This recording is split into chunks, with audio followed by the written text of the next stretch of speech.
where we sit tonight, it has. Inflation is lower now than it was on this night last year. So it can be done, can't it? The Treasurer will have Australia believe tonight that this is an inflation good news story. It's not. We have to compare ourselves with peers around the world. And when we compare ourselves with peers, Australia is doing much worse. We could be in a much better position if this government and this Treasurer took responsibility for inflation. They haven't. And this is the third budget where we're waiting for the Treasurer to step up. When he doesn't step up, then it requires the RBA to do that work. All right. Now, you touched, Di, on a surplus, $9 billion. You uncomfortable with that? Do you think it should have been spent? And, of course, if it was, that would have inflationary impacts too. Absolutely.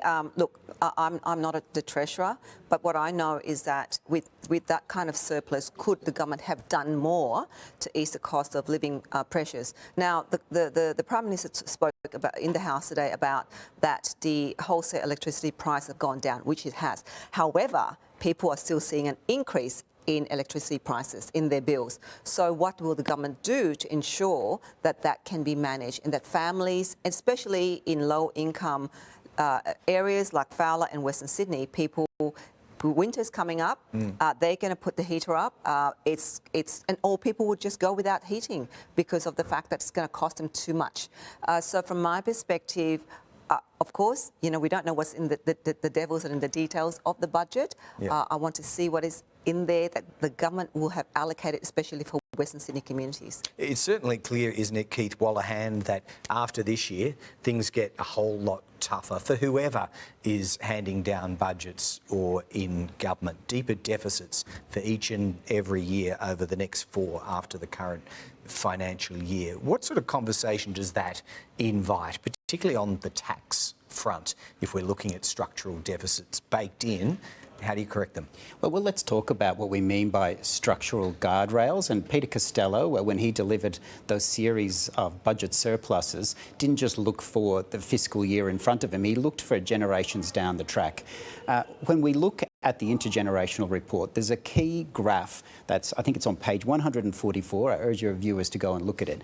And it has government spending adjusted for inflation at $2023. So at this moment, when the report was produced, it had total government spending per person at $25,000. Not adjusted, so you're not adjusting for inflation on today's dollars. For the next generation in 2063, that's going to be $40,000. $40,000 per person for Commonwealth government spending. That will send this country broke. We can't afford to do that. So we need to bring structural guidelines back into the budget. In what way? Just give us an example. I mean, we're not asking you to design a whole budget here, but give us an example of a guardrail or a rule that would have to be adhered to. Well, it's a simple formula. You need the economy to grow faster than spending. And so there's two sides. You can reduce red tape, help small and medium businesses grow the economy. That's one way you can do it. Get it off their back. And this government's not doing it.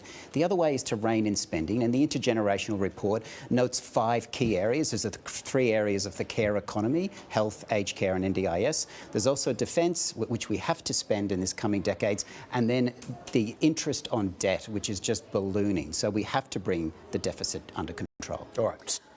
Look, I'm just thinking in terms of tax. I mean, we are taxing so many things. We're talking about small business, the payroll tax, housing. I know that part of building your first home is costing so much as well. So the government is taxing first home buyers, building your first home. So we could look at the taxes there, including insurance as well. There's a tax in insurance, and insurance is keeping going up. So where can the government reduce its taxes in order to make it,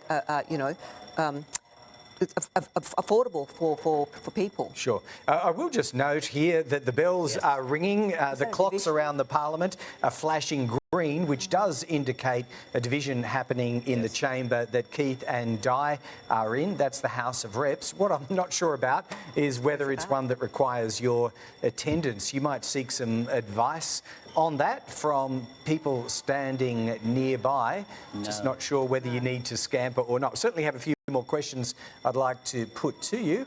If there's no need to go, let's continue. I might check my phone. I don't have staff. I'll be right back. You'd be in more trouble trouble as a member of that's right, of a party. major party. Keith Wallahan would be in more trouble if he missed the division than if Di did.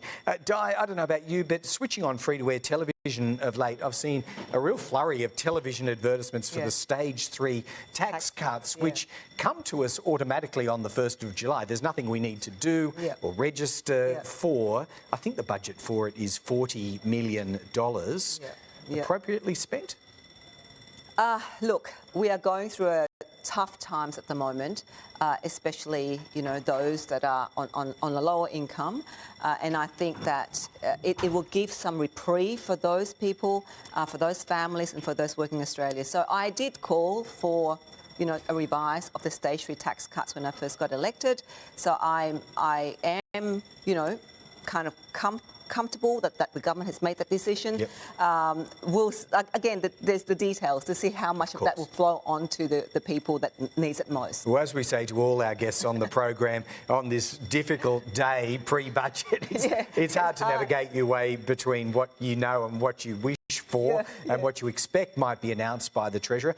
Just an update for our audience. Keith Wallahan did in fact have to scamper over to the House of Reps chamber. He's gone. I will just put another question to Di Lee and you'll either make it or not make it for this division. Di, I appreciate your flexibility. Locally, in your part of Western Sydney, anything in particular that you're looking for, be it roads, infrastructure, Western Sydney Airport? Look, definitely local? Infrastructure, definitely. I mean, I have been door knocking and a lot of our community are kind of struggling with, like I said, the bills, the cost of energy, gas bills and insurance. And of course, rent is increasing, so people can't, you know, have to move places because they can't afford to pay rent. So that was for my short door knocking in one suburb. And of course, pensioners. Right. Pensioners saying that they're getting old and, you know, they don't believe with the cost of living, cost of food, cost of grocery, it just makes it very hard for them. They have to some days decide what do I cook or where do I go out or not. They have to make that decision. So that's my community in one area of Fowler that seem to be struggling a bit with the bills. All right, and you did mention fuel excise, which I know you've been talking about for a really long time. Does it strike you as odd, because prices are going up again, we all know that, at the Bowser. Does it surprise you that it finds no favour now? There's no one really in that bandwagon with you, whereas in the previous Parliament, before you came along, the Morrison government were right onto it and Labor didn't oppose it. Absolutely, I'm surprised. But look, you know what, I'm going to be on their back, like, you know, we'll make sure that they look and see that there is a benefit. Because the petrol price has gone up, that's what the government's collecting in excise, like so much of that into their coffer. So I'm thinking it makes sense to actually give this back to the community, especially the majority of our community are still using cars, petrol-fueled cars to drive to work, long distances in Western Sydney, and not just mums and dads or working Australians, but the deliveries, the foods industry and goods and all of that stuff. We are relying on a lot of transport to transport the goods. So I will be on the government's back to ensure that they really look at, you know, in extending that excise fuel tax cut. I'm sure you will, Di Lee. I'm not sure when the Treasurer or the Labor government more broadly might... Well, they did something on HECS. They did do that.